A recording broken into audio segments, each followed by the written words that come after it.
episode title, Jeffrey Dahmer, Anatomy of a Fractured Mind.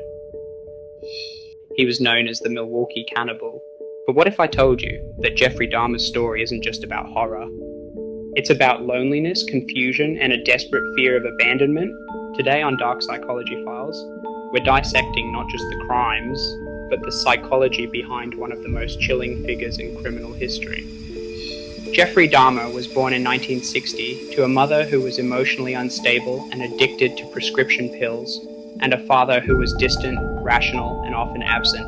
The home wasn't violent, but it was emotionally vacant, cold, and for a child, that absence of affection can be just as damaging. Psychologists say he likely developed a disorganized attachment style, confused by love, fearful of rejection, and unsure how to connect with others. As a boy, Dahmer was fascinated by dead animals, not in anger, but curiosity.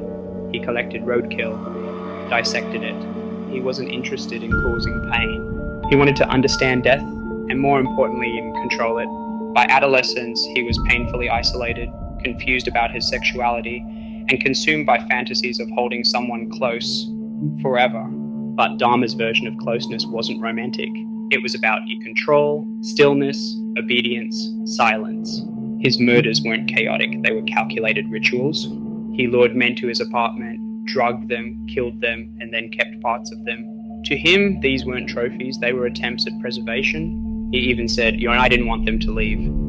He kept skulls, photos, he even ate pieces of his victims, not for pleasure, but because in his twisted logic it brought him closer to them. Dahmer didn't brag like Bundy, he didn't deny like Gacy. He confessed, he cried, he said he wished someone had stopped him. He wasn't just a monster, he was a conflicted predator, torn between shame and obsession. So what made Jeffrey Dahmer unique?